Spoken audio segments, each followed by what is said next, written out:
Hi folks, Mark here, Views from Mark. As always, I hope you're keeping safe, healthy and well wherever you are in the world.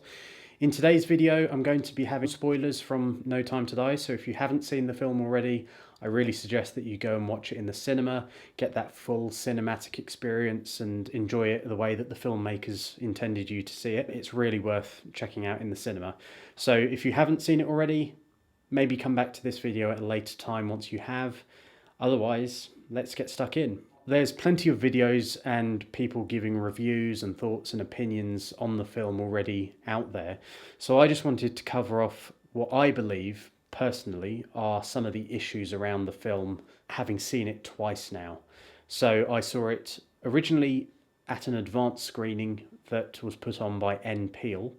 Now, that was in London, and a lot of the brands that were associated with the film were associated with Bond, the likes of Amiga, Aston Martin, Oliver Brown, and N.Peal had their own advanced screenings of the film before it was released in the cinema.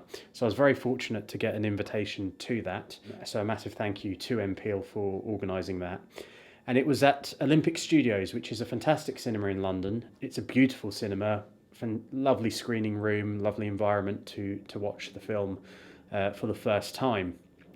But I think, like many people, I kind of came out of that film obviously in shell shock as to what had happened at the end. But there was plenty of talking points and there was a lot to digest. So I left it about 2 weeks before seeing the film for a second time.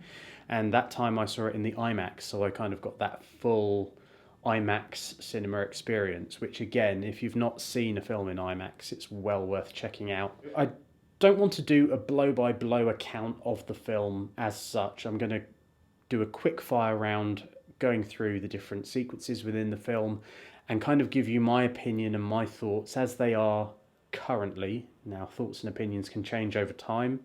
I might look on this film, in 6 months' time with a different view of it. But at the moment, this is how I feel about the film. So, pre-title sequence. We had kind of two sequences in the pre-titles. We had the memory sequence, shall we say, of Madeleine in Norway. I loved all of that. And I think it's fair to say it's a memory sequence rather than a flashback. Bond films don't traditionally, or really at all, use flashbacks within them. I think there's only one example where it's been used before, and that was literally for a couple of seconds of footage in Moonraker. So this is more of a kind of memory, I think, rather than a flashback as such. But that whole sequence in Norway was great. The introduction to the villain, Safin, and Madeleine's interaction there when she was a child, that's all great. Then we go into Italy and the stuff that was shot in Matera. Loved all of that. The kind of driving into Matera, with the musical nod and wink to On Her Majesty's Secret Service. Loved that. The car chase and the action that takes place in Matera. Fantastic. Like, my jaw was on the floor. I was on the edge of my seat and it was brilliant. So no issues there. Then we have London and the attack on this science lab, which sets up this new technology that the film is kind of based around, which is these nanobots. That was really good. I enjoyed seeing the likes of Hugh Dennis, which I wasn't expecting. So if you're not in the UK and you don't know who Hugh Dennis is, he's a comedian, he's an actor, and he takes part in comedic panel shows. He's really good, fun to watch, and it was a nice surprise to see him in that sequence as well. So that set up where the movie was kind of going from the threat point of view of the technology, this new technology that was in all the press material. Bond comes out of retirement after this new technology is stolen, so that's fine. We then move on to Jamaica and seeing Bond in retirement. That was beautiful. Like, that beach property that Bond has right on the water. What I wouldn't give to have a property like that of my own, or just to go and stay in an Airbnb somewhere that was like that, would be amazing. Shame they had to kind of pull it all down after the filming was complete, because that would have been amazing to visit. But the whole Jamaica sequence was good. I would have been happy if it was longer, even if there was a bit more to be done in Jamaica. That would have been cool. It feels, I think, like it was ten minutes of the film, maybe. So, to see Bond in his retirement and then obviously being approached by Felix and Logan Ash in the nightclub, that was all good. And then the encounter with Nomi as well, kind of setting up that sparring match between them, between these two double O's, or, one former double O, one current double O. That was good. But as I say, Jamaica could have been, perhaps, I would have been happy if it was, 5-10 minutes longer, if there was a bit more going on in Jamaica before the Bond train moved on, so to speak, to Cuba. And speaking of Cuba, that whole sequence was so impressive.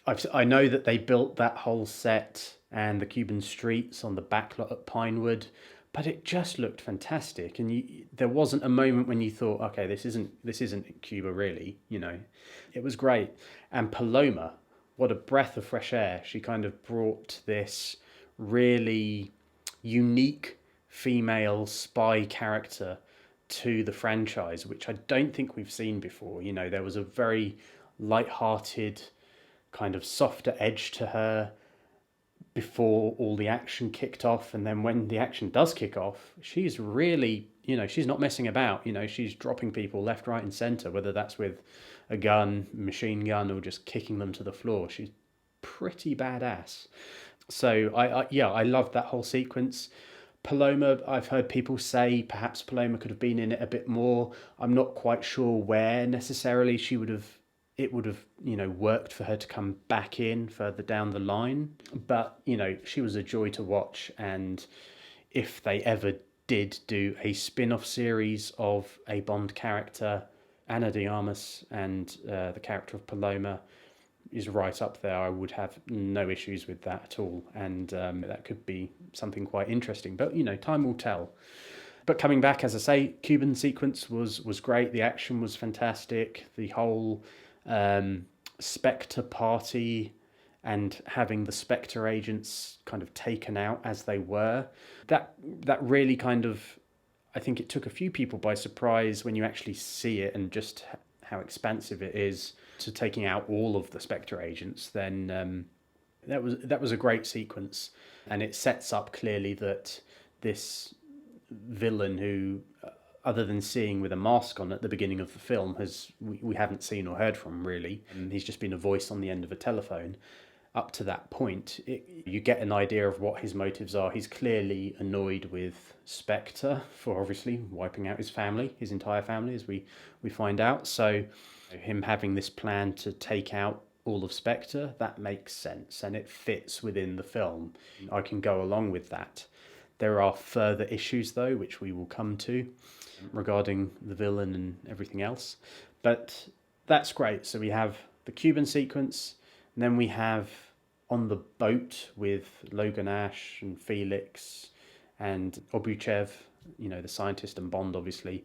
That part did take me by surprise, like when Felix's demise, let's put it as it was, his demise, his downfall, his death ultimately, that surprised me. I was surprised that they would go as far within the film to kill off one of Bond's traditionally closest allies, supporters and friends. But I thought, okay, I can kind of go along with that. It's quite a drastic step. It does kind of break some of the Bond formula, or it certainly bends it right to that breaking point where, I certainly didn't go into the film expecting to see Felix Leiter being bumped off as he was. But that clearly sets Bond on his path to pursue whoever's behind all of this, wiping out Spectre and everything else. It sets him on that path with a relentless drive. And I think that's the turning point. You kind of see Bond in the dinghy afterwards, and he's clearly reflecting on, losing his close friend Felix. And I think that kind of brings in that steely determination to, go to any lengths to get to the bottom of what's going on. Cut to London, and we see Bond going to the garage. I was a bit surprised that this next part was as short as it was, because it was maybe a minute at most, where you see the door opening on the garage. Bond is stood there. There's a really nice part which we saw in one of the later trailers for the film, where the door's going up, Bond's looking down, and then the camera is below Bond, and there's a moment where his eyes kind of just flick up ever so slightly, so his head doesn't move, but his eyes kind of flick up, and it's almost like he's looking directly down the barrel of the camera. I don't know if that was the case or whether he was, looking slightly off, because it's a bit like one of those paintings where you see the eyes follow you around the room. It kind of could have been something a bit like that, but I thought, okay, now we're in for something here. You see him rip the cover off the V8 Vantage, and then it starts driving out of the lockup, the storage space, and you start getting that Bond theme kicking in, and the twanging guitar, and shots looking over London. But that was it for that part of him kind of coming out of retirement, because the next shot he's in his suit getting out of the Vantage.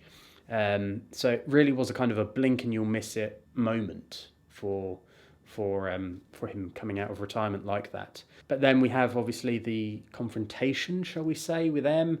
I liked that. It was a dynamic I don't think we've really seen, where Bond is directly, I mean, he's angry, you can tell. I think, obviously he's still reminiscing on, the death of Felix, but he's angry, and the way that he's sparring with M, I don't think we've really seen that since License to Kill. But I liked it.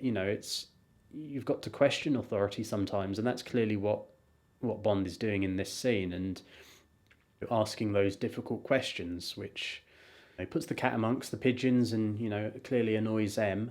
So M sends him on his way, and we then have the scene with Bond and Moneypenny going to Q's apartment, which was just joyous. Seeing Q prepping his meal, he's clearly got a date coming over. Lovely apartment, cats with no hair. I loved the line, those things come with fur nowadays, just really witty. That whole sequence was really well done. It felt like Moneypenny. It would have been good if there was just a bit more for her to do. It kind of felt like she was there for exposition, just to kind of nudge the story along a little bit in this direction or that direction. And there's a point where they're in Q's flat, and they're kind of reassembling parts of this hard drive, and they're seeing all this data with DNA numbers and profiles on it. And it's almost like a throwaway line where Moneypenny says, oh yeah, we've been monitoring data breaches around the world. We've had some here. And it's like, okay, so we're clearly going to come back to that, because there must be some either reason behind these data breaches, or whose data and DNA profiles have been stolen, who are all these people on the list. We must be coming back to that, but we'll come to that in a moment.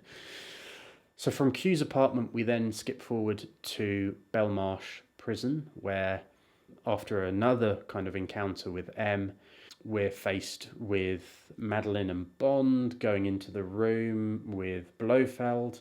And to just rewind slightly, we've had also the scene with Madeleine meeting her new patient, who turns out to be Safin. That whole scene, it was all right. It kind of worked. A lot of people have said, Safin's mumbling. They can't necessarily understand everything he's saying. I think a lot of that has to do with the type of cinema and the environment in which you're watching the film. I've certainly noticed I can watch the same film in 2 or 3 different venues, and each time the sound will be different, and you'll either miss bits or you'll pick up on bits. So it can be a lot down to the environment in which you're watching a film, but I do understand people saying it was a bit mumbly, they didn't really understand what he was saying. I did understand it. The scene was okay.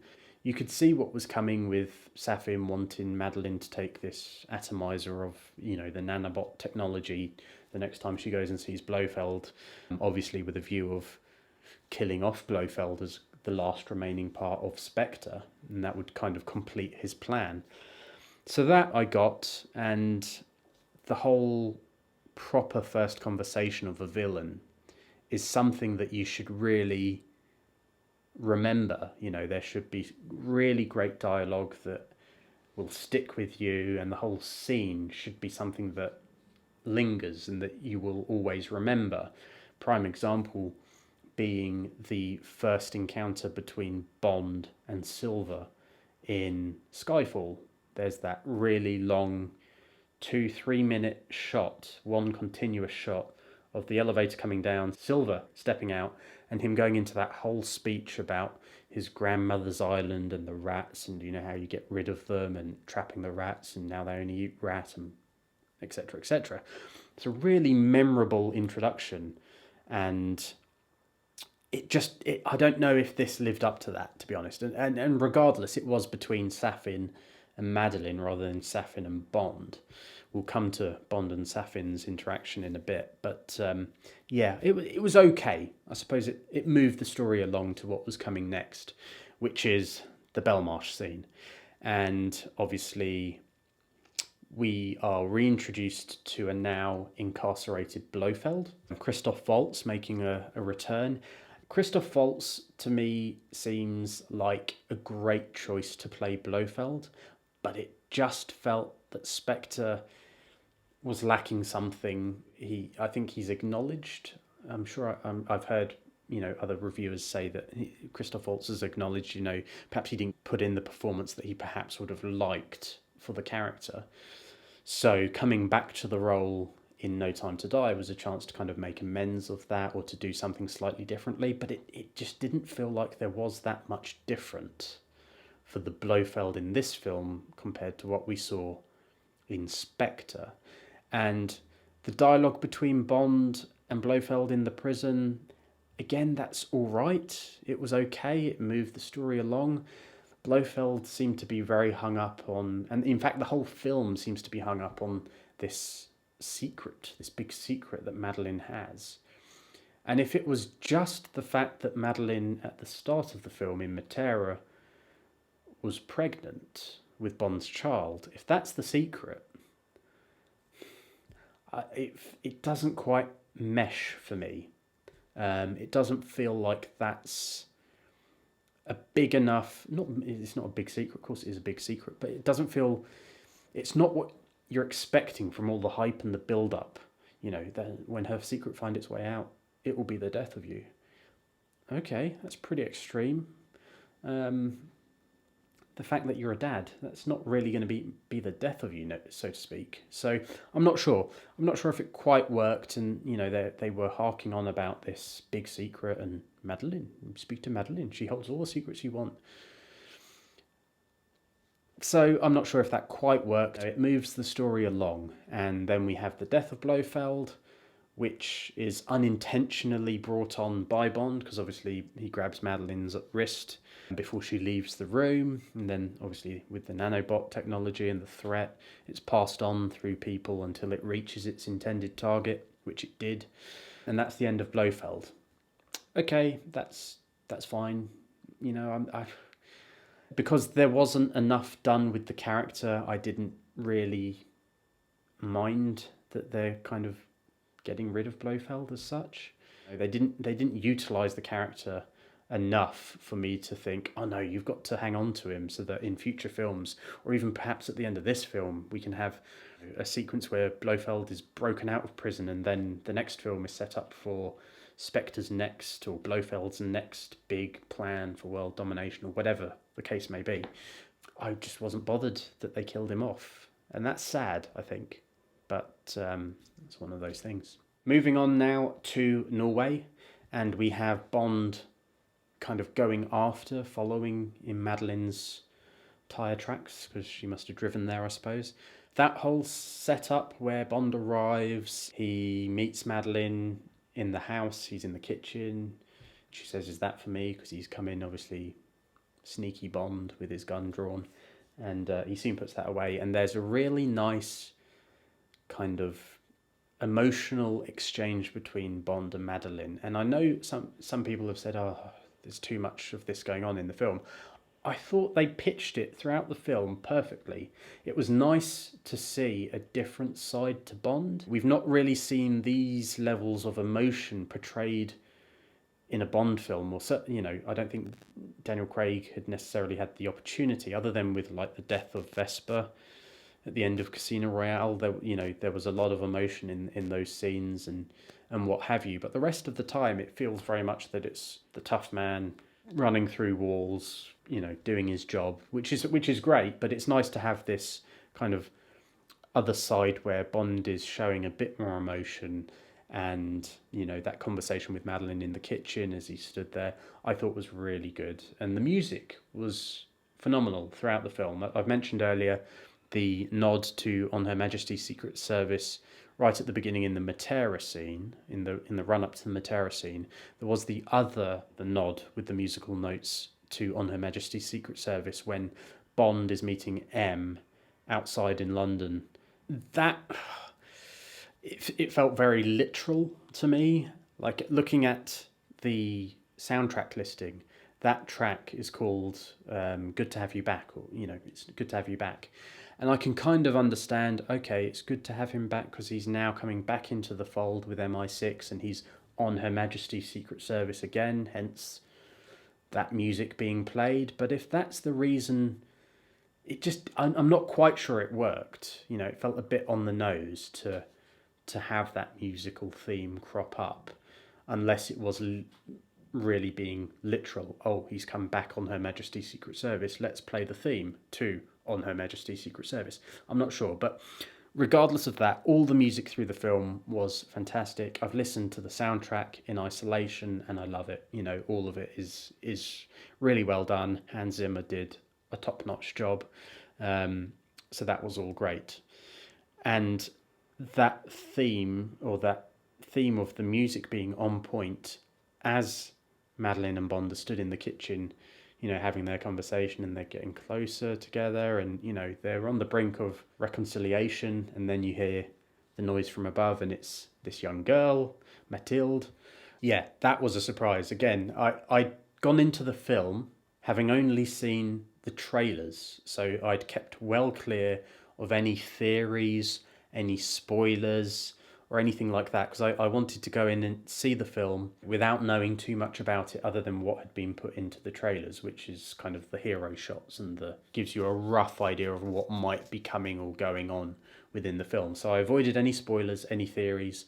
I didn't have a clue that there was going to be a child of Bond's in the film. And that was quite a surprise. For me, anyway, it was quite a surprise, but a welcome one, because, it makes sense. Why wouldn't Bond have a family? He's been doing this job a long time, and I thought, within the context of all of Daniel Craig's Bond films and the story arc that we've seen, it makes sense to have him develop and grow as a person, because we all do that. And there's no reason why, after the end of Spectre, him and Madeleine left in the DB5, driving down past Whitehall and Number 10, and the film starts with them very clearly in love. So they've driven a long way to get from London down to the southern coast of Italy. So they're bound to have had a few nights of amore in between the end of Spectre and beginning of No Time to Die. So yeah, Madeleine being pregnant and having his child, I was on board with that. I thought, yeah, okay, it's good. They're really expanding on the character and the story arcs that we've seen coming up through the films, and they're showing that the character grows and that the film and the franchise can grow. So I had no issue with that as such. And we then go into this Norway chase scene where Bond realizes that Nomi's tracking Logan Ash, but Logan Ash is actually tracking him. So then begins the kind of escape, and rather than taking the Vantage, they take the Toyota kind of 4x4, which makes sense. That whole sequence was good fun. It was really well done. I would have been happy again if the chase itself was a bit longer, perhaps. So it starts off with the two SVR Land Rovers, the high performance Land Rovers that are following him down the bridge, or they go past them originally, then they turn around and they're clearly following them, and they drive off. But they seem to be dispatched quite quickly and with relative ease, which, okay, is fair enough. But then the next part of the chase is when you have these defenders literally launched off the side of this hill. Just an incredible shot alone, having three defenders, motorcycle outriders, all doing these massive jumps chasing after Bond.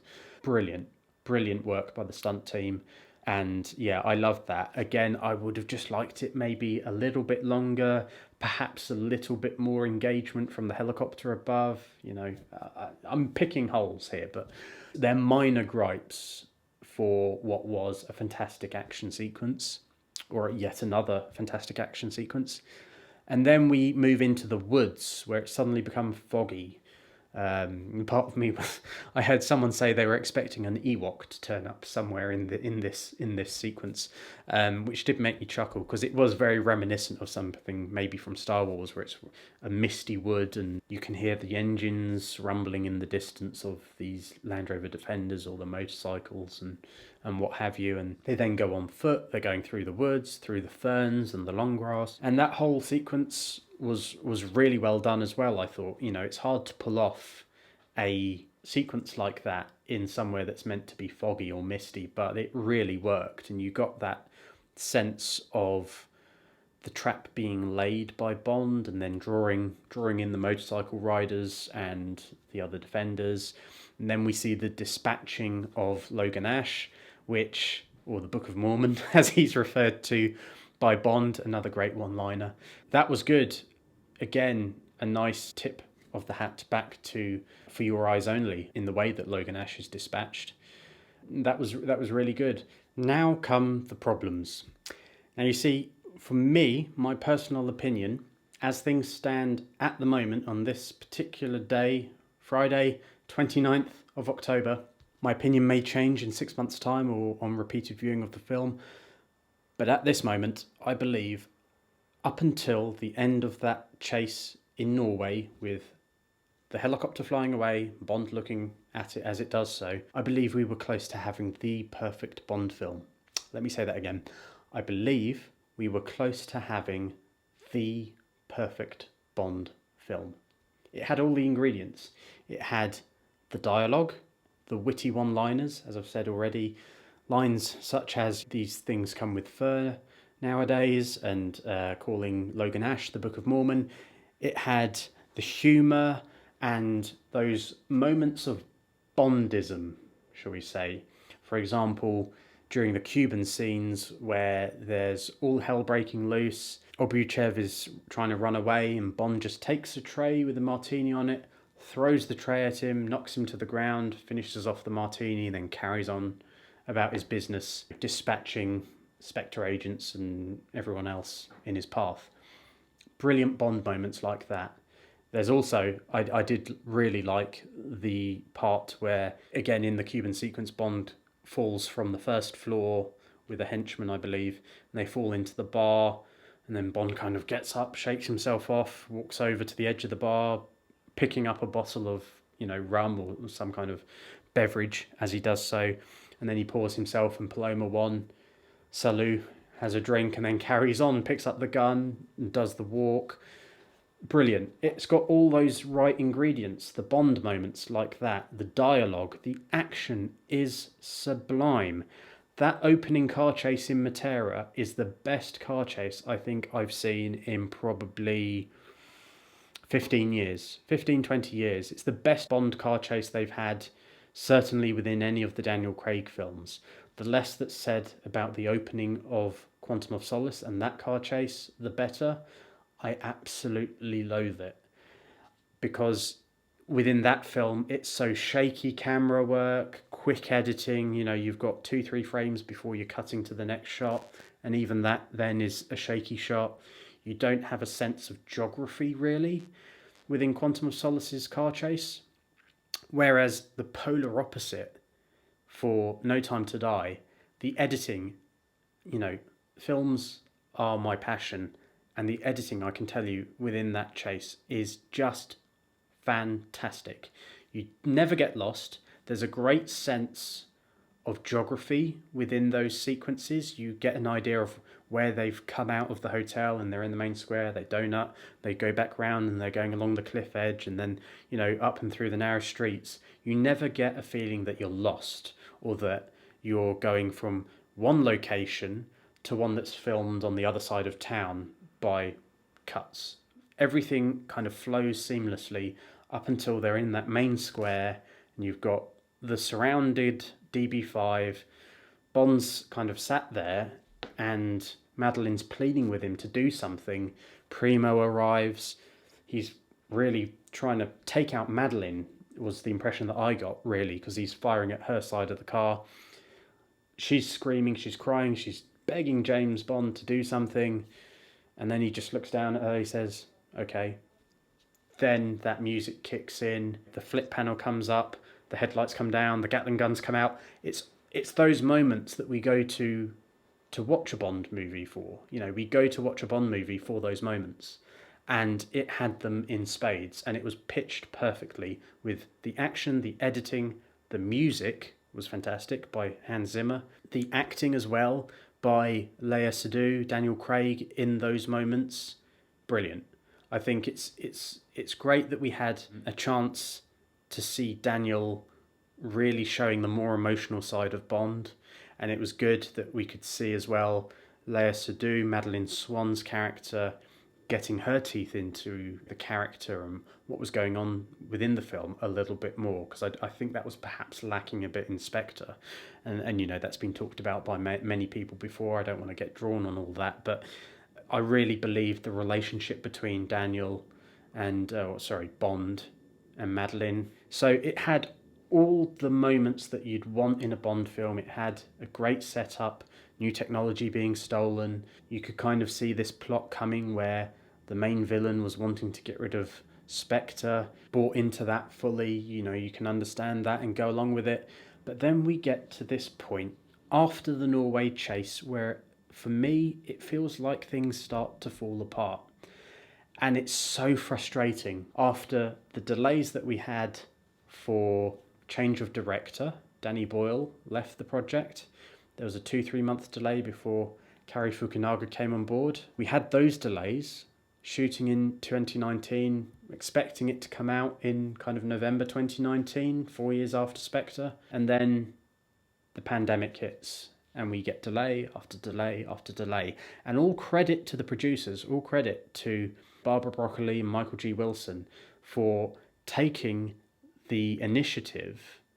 Out of all the big film studios, Bond was always at the front of saying, we're going to delay things, because, as it turned out, things did get very, very bad. And cinemas closed, venues closed, there was lockdowns, repeated lockdowns. So it always felt like they were on the front foot, which was frustrating as Bond fans, because obviously you want to watch the movie. But I'm pleased they didn't bow to the pressure of, say, going down the streaming route. Because, as I mentioned before, if you can see a Bond film in a cinema, that's where they're meant to be seen. It was frustrating. We had all these delays, all these postponements. The hype was building up around the film, and then this last third of the film, the last act, when it goes to the island, this disputed island, Safin's family island, where his dad had his poison garden, it falls down. The main villain, Safin, felt like a weak villain, you know? I got on board with his trying to get rid of Spectre, take his revenge on Blofeld and Spectre and that organisation, fair enough. But what was going on for him to want to wipe out millions of people around the world? What was the reasoning behind it? We never really found out. I mentioned earlier, Moneypenny mentions in Q's apartment about these massive data breaches and people's DNA profiles being stolen.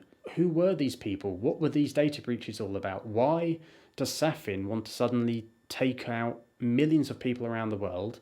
Who are these people? You know, is he targeting particular races? Is he targeting politicians and the people in power to cause kind of revolution around the world? You know, what's the reasoning behind it?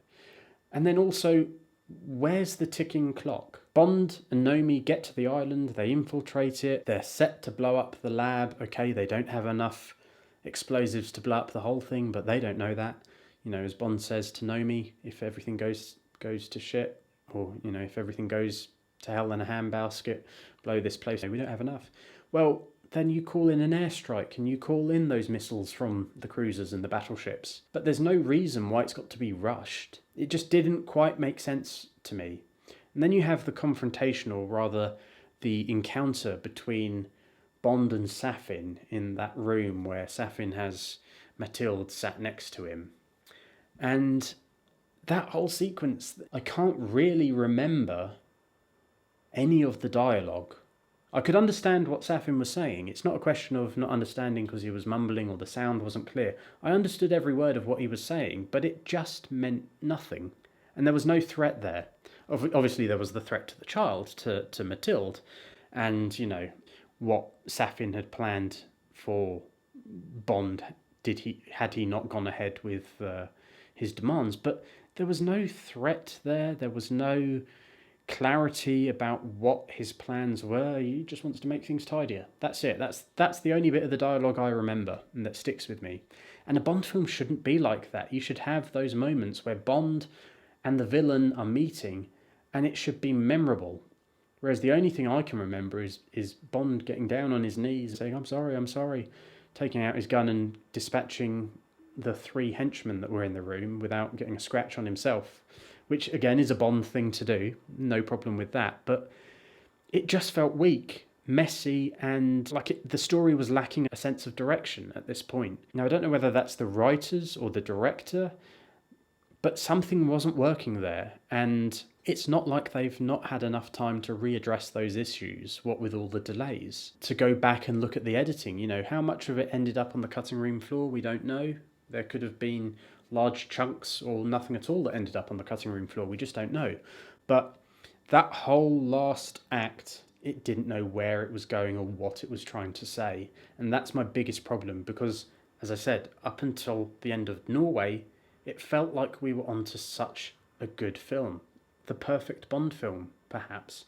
But this threat, and it all comes down to the threat. Bond is only as good as the threat he's facing. And it just wasn't there. So that's disappointing. From me, and as a personal level, it was really disappointing at that point. We then come to the very contentious point, which is polarising everyone. Everyone who is a Bond fan, or even film fans, or I've even spoken with people who aren't necessarily Bond fans or particular film fans, but, everyone grows up or sees Bond films on TV, grows up watching them, or what have you. And to have that decision to completely break the formula, not even just bend it slightly, but break the formula of killing Bond off. I'm in 2 minds about this. On one hand, in one mind, I don't have a problem necessarily with Bond being killed off at some point. But that act of killing him off has to be earned. And I don't think it was in this film. The second part is thinking that, well, by doing that now, you've kind of made it almost impossible to continue the series, unless we're going back and doing films that are interjected in between the films that we've already seen. It's just not going to work. We've seen the origin of Bond, Casino Royale, and then we've seen all the other historical films which, depending on which timeline you follow, they'll fit into, the 25 film lineup somehow. But No Time to Die is always going to be the end of that timeline now, because there's nothing more finite than death. Now we have the very penultimate few moments in the film where Bond is in a confrontation with Safin, having opened the blast doors, and then Safin closing them again. The rockets are on their way. Safin shoots Bond at the top of that missile silo, and that's brutal. We don't see Bond getting repeatedly shot like that. And as I was watching the film that first time, I thought, oh, blimey, he's taking a hammering. How is he going to get out of this? And because, it's a Bond film, they're not going to kill him off. Bond's going to get the upper hand somehow. And eventually in that fight he did, and, he overpowers Safin and, even snaps his arm at one point, which certainly did make me flinch. Then comes the moment where Safin breaks the vial of nanobots, which he's had specially engineered to target just Madeleine and Mathilde. He smashes that over Bond's face, so it contaminates Bond and himself. Now, if we go along with the theory that those nanobots will pass from person to person to person until they reach their intended target, that could be enough of a reason for Bond to do what he did, to realise, well, not only can I never have any contact with Madeleine or Mathilde, my family, which I've just realised I had, but I can't actually have contact with any other living soul, because eventually these nanobots will get passed along this chain of never-ending people until it reaches them. So you could kind of understand where the self-sacrifice element comes from for Bond to do what he did and kind of accept his fate of being completely eviscerated and vaporized by these missiles that were incoming. But I think there's a better way that it could have been handled, and it would have meant not killing Bond. Because as I say, I think that's something, to do something so radical as to kill Bond, you've really got to earn it, and I don't think the film had earned it up to this point. So what I would have done if it was me, and this is where, you know, the benefit of being an armchair cinema goer comes in that you can say, oh, well, they should have done this or they should have done that. What I personally would have done is had it that the vial of nanobots that Safin had engineered to target just Madeleine and Mathilde, I would have had it so that that was literally only transmittable by the person who's directly contaminated by that vial. In other words, all the other nanobot viruses, or whatever you want to call them, were set up so that eventually it would pass from person to person to person. You could never get rid of it. It was going to pass through the population chain until it reached its intended target, and then it would take them out. Why not have it so that only the person who's directly contaminated by that vial, bearing in mind they're eternal, these nanobots, you can't get rid of them ever. It doesn't matter, you know, what the ticking clock is, you can never get rid of them, so don't even worry about us trying to look for a cure or finding a way to neutralise them. That's it, they're with you. Have it so that if Bond was contaminated by that vial, it's only him, or Safin, but he's killed Safin at this point, it's only him as Bond that can pass that on to Madeleine and Mathilde. So in essence, Bond's punishment, or the main threat from Safin to Bond, is that he's taken away Bond's life in the sense of him being able to be near or see his family. That, I think, could have worked as a much stronger ending, and that would have, in essence, brought Bond out of retirement permanently, because if we say that Bond had made it off of the island, but he was infected with the nanobot technology, he couldn't ever go near Madeleine or Mathilde again until they'd found a cure or a way to neutralise them. But say that didn't happen, he couldn't ever go near them again, so the only option that he could see was, well, he wants to keep his family safe, and the only way he can do that is by going back into active service full time. Sets us up for a next mission, next film, happy days. That, for me, I think would have been a much better ending.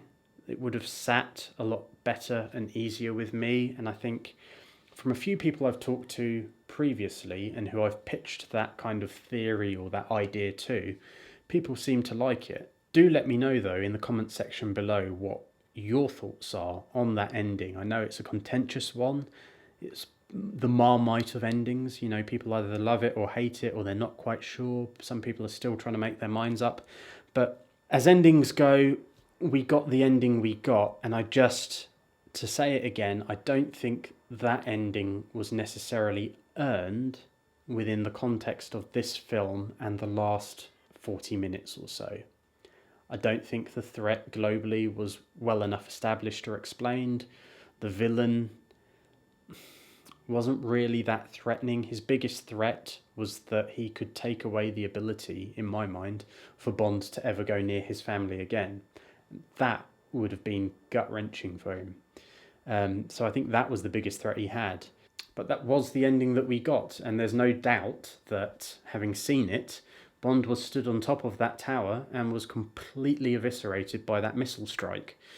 Another possibility for an ending that could have worked, in my opinion, and one that I've mentioned in the comment section to one of David Zaritsky's videos over at the Bond Experience, where he was talking about the top 7 possible alternative endings. Another one of the endings that I kind of mentioned was that you could have had it where Bond was stood on top of that platform. That first set of missiles lands and strikes the island as far away from him as possible, and you have the shockwave of those initial impacts literally blow Bond into the sea, blow him off the top of the tower, over the cliff, into the ocean below, and things are left there where Bond, okay, is perhaps contaminated with the nanobots, but he's alive, and then that leaves it open to another film where you could bring in another actor, which they're going to have to do, but time will have passed, perhaps they've found a way to neutralise the nanobot threat come the next movie, but there's the continuation there. But that wasn't the case. We got the ending where Bond was killed. I'm still kind of reeling from it, in the sense of I'm still a bit shocked, and you know, it's going to take some getting used to. I think for a lot of people it'll take some getting used to that was the ending that we got. So I hope this video has made sense. As I've said, in summary, I believe we had close to the perfect Bond film for the first 2/3, right up until the end of that chase in Norway, where the helicopter flies away with Madeleine, Mathilde and Safin on board, and Bond is just helpless, stood there watching it fly off into the distance. Up to that point, fantastic. I had no problem with anything that had occurred. But it's really that last act, that last 40 minutes and the whole section on the island just didn't work for me. And it's a shame. It really is a shame, because everything up to that point had been so good, and the set on the island was stunning.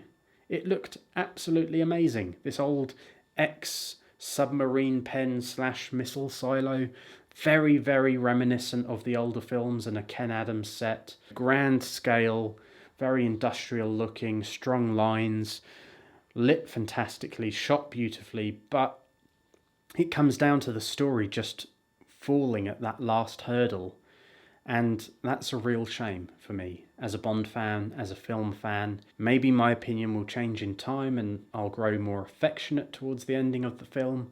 But at the minute it still stings, I think, as it will do for a lot of people, a lot of Bond fans. But until the next one, we won't really know until then which direction the films and the franchise is going to go. I know this has been a long video, but I hope if you have made it this far that you've at least enjoyed it and it's caused some food for thought. Do please give the video a thumbs up if you have enjoyed it. It really does help support the channel. And if you haven't already, do subscribe, hit the notification bell so you get a notice whenever I post something new. Until the next time, do leave any comments in the comment section below, any thoughts that you have on the film or anything that I've discussed here today. Stay safe, stay healthy, stay well, and until next time, thanks very much for watching.